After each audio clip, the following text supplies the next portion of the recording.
Shabbat is a time of rest and reflection and renewal. And so this Shabbat we gather together 140 plus voices to tell the stories of Shir Tikvah, rich stories of wandering, of exclusion, of pain, of the triumph of decency overcoming pettiness. Bold stories of courageous leadership and innovative ways of illuminating holiness and building relationships and a community of care and justice. We reflect and we celebrate the great accomplishments of our great congregation, widening the circle of Jewish life, a passionate commitment to progressive Judaism, a venerated partnership of members and clergy, an unwavering commitment to speak for the most vulnerable, soul-stirring music each Shabbat and High Holy Days, making manifest our Shir Tikvah, our collective song of hope, and a dream to breathe new life into ancient tradition. This Shabbat of visioning is the next step along our journey. The journey that Rabbi Offner spoke about 24 Rosh Hashanahs. Rosh Hashanah? Yeah? Rosh Hashanah? Rosh Hashanah? Okay, anyway, we'll figure that one out. Go. What I'd like you to do is to think about your own personal experiences between 1988 and today, your experiences at Shir Tikvah between 1988 and today, and things that have been going on in the global society between 1988 and today. Here's what we'd like you to do. We'd like you to, for each time period, think of some key events, what was going on in your personal experience here at Shir Tikvah or in the global society. During those time periods, write those key events on the post-its, and then what you'll see on the walls are these big sheets of paper. The first time period we characterized as beginning new excitement, growing together, building the beginning of a foundation, creating the beginning of stability. Second period, moving into stability, creating an identity, building a home literally and figuratively. Last period, transition, disruption, innovation in music and prayer, acceptance of diversity, more inclusion.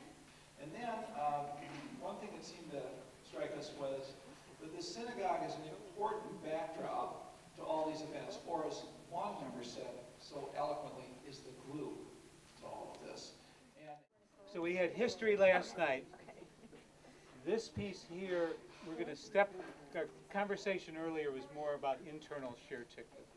We're going to now go and look outside, okay, and try and understand what are some of the external forces that are impacting the congregation today. Increased methods and speed of communication. So increased methods and ways of communicating. Well, social media is a part of it. Yep. Our society demographics are changing, particularly in terms of aging. The reform movement is changing. The reform movement is changing. The urban sprawl or suburban sprawl, so I think that's something that impacts our congregation. Polarization among organized religions, especially in political realms. The other thing is a kind of a challenging question about where are teachers, trained teachers, or where are teachers people from the community, and where that value lies in terms of, do you hire the teachers who represent your demographic, and this is an issue in public education as well, or do you hire people who are trained for a certain skill set, but maybe come from outside the community to be able to do that? We have a growing young population in the synagogue and diversity of family structure in the synagogue too. So it's not just the standard 2.3 kids and a dog anymore.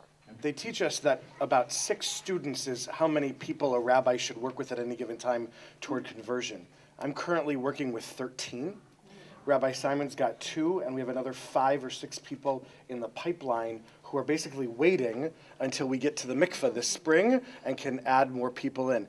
It's not a bad problem. It's a good thing, but it has a tremendous impact both on our time as rabbis and on how the congregation is changing the education needs, the spiritual expectations, how people who are Jews by choice as adults enter into the community and find themselves as part of the community, and their religious and spiritual expectations are often, not always, but often different than people who may be, as I call, Jews by accident of birth.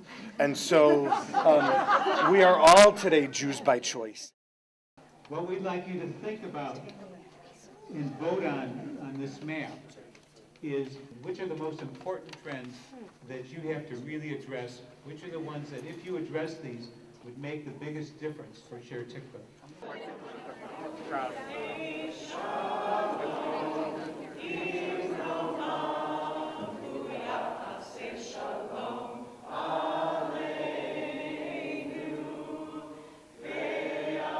What we're going to ask you to do is, how do you see the congregation responding to this trend? How would you like to see the congregation respond in the future?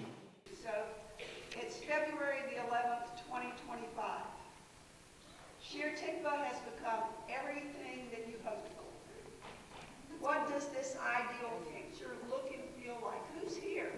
What's going on in your image? What are people saying? What are they doing? How are you treating everybody? What makes it so ideal? We are you in the city.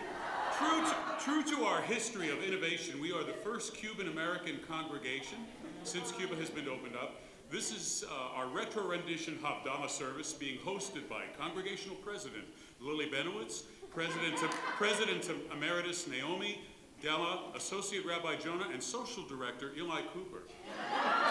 Please stay for our noshing and our Jerry Garcia sing-along afterwards. Our shuttle bus will be leaving shortly.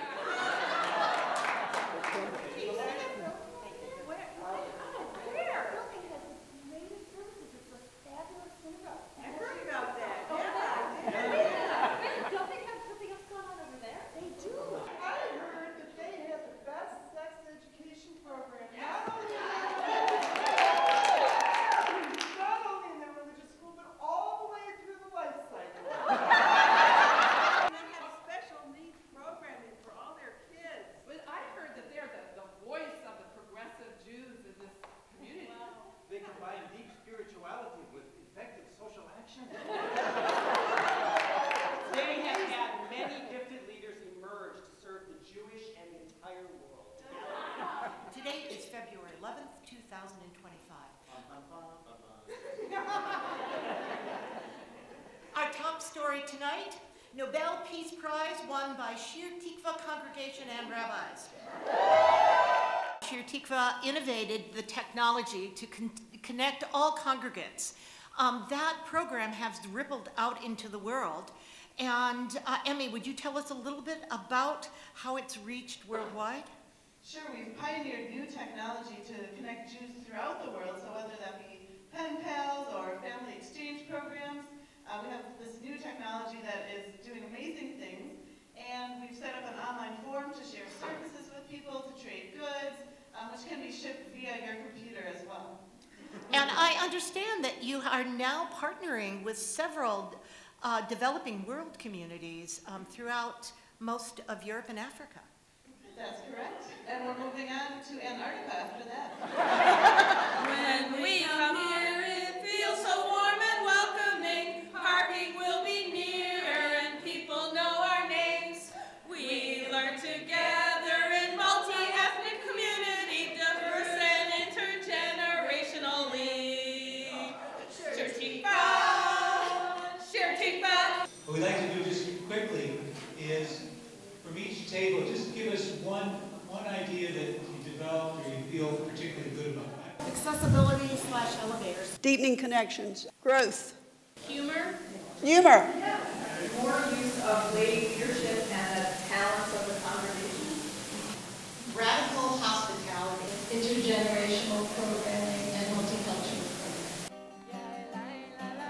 I just want to say that I am so pleased with the turnout for this event and the incredible enthusiasm people brought, their ideas, their motivation. I think it speaks volumes about how wonderful Shir Tikvah is for all of us.